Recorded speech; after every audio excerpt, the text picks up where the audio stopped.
มดแล้วนะบ่แห่เด้อ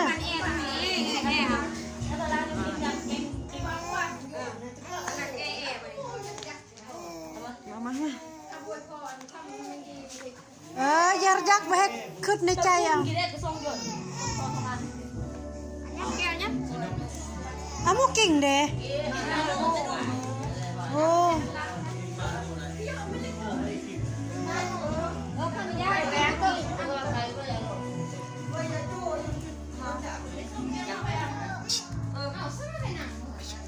ไปเด้ออันนั้นเด้อตู้เลยลุงลิงอาสินุ่งก็นุ่งที่เสือหัน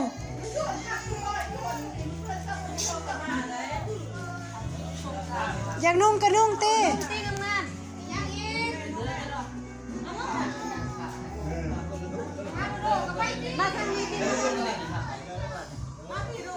ยังแขวห่าง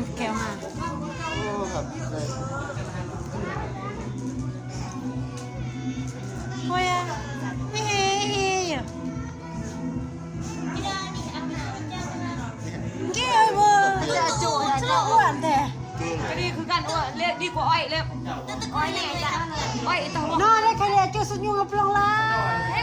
เอ็งตุ้ยก็หน่อยตุ้ยอีบวงโอ้ย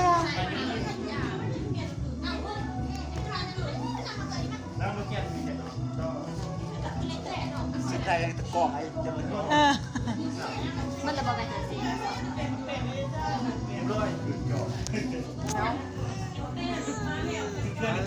มันมีบอกไอ้ตุ๊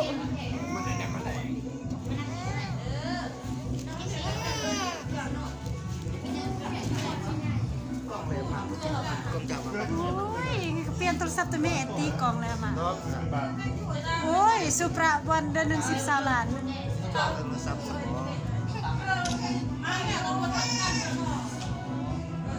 จะถ่ายอยู่จะถ่ายอยู่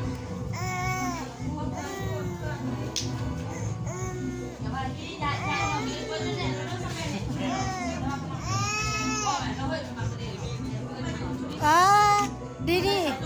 นี่มตะดีได้ละปล่อยแล้วนะมันจะแกลนปล่อย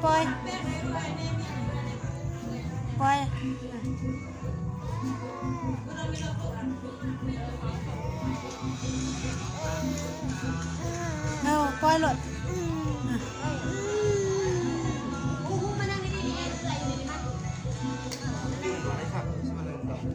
ฮะมุมนั่นเลยค่ะจอกกะกระยไปเบิ่งดอกตะเขาจะส่งบักเสือกองโยยมั่งโอ้นี่ไอ้ส่วนนี่ด้วยนี่นะย้อยทำไมกล้องปลอมเลยกองไกลฟิล์มมาเลยมั่วน่าซื้อวะเอาก้มแม่เลยบางทีมาไหม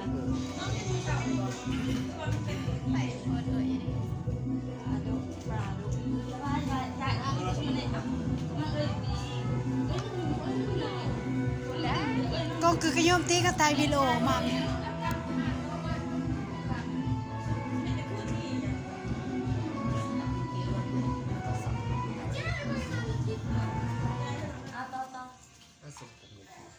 เอาตีเลย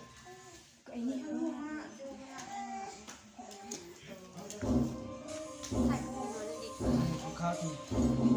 กองจะเอาหนังเนาะกองนวลแพงสุดกับกองแก้วเฮ้ยเอาตีแก้วเอาหมวยบน16ไข่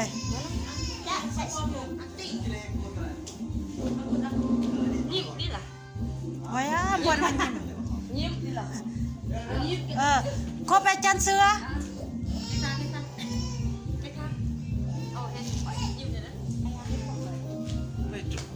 เรื่องไอตีเพราะเราเจ็บหัวอยู่ว่าเห็นตัวเองอยู่ในกล่องจับตัวใดเป็นตัวใดวะเป็นการสมัครแล้วกับไปผูกแขนที่หลอก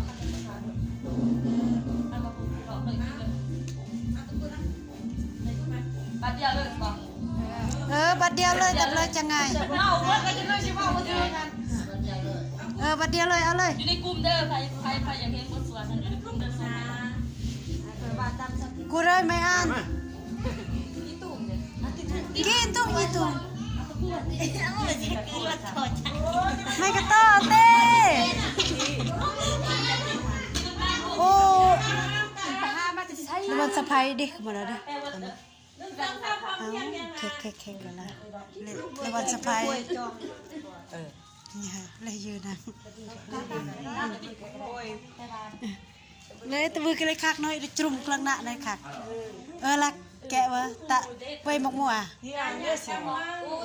กลางมัวได้มาดูกำมัง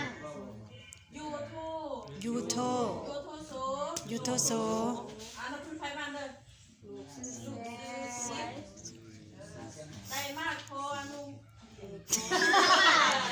เมาแล้ววะจัน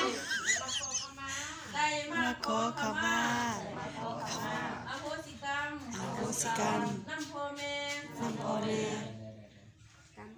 กรรมอันใดที่ใดประมาทพลาดพลั้งเฮ็ดผิดไปแล้วในชาตินี้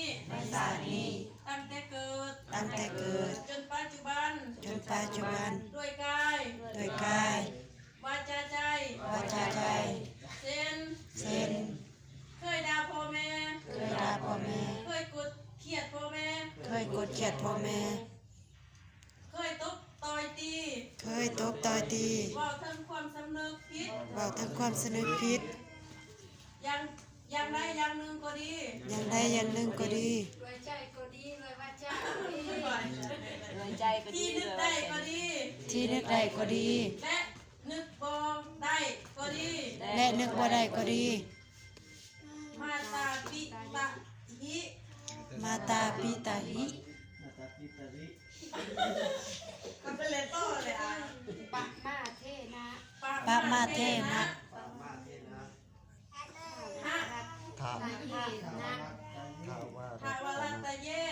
ทาวรัตเยนะกะตังสะพังอะปาราพังคำมาตุเนพันเตความผิดที่ลูกได้เฮ็ดผิดให้พ่อแม่เสียใจ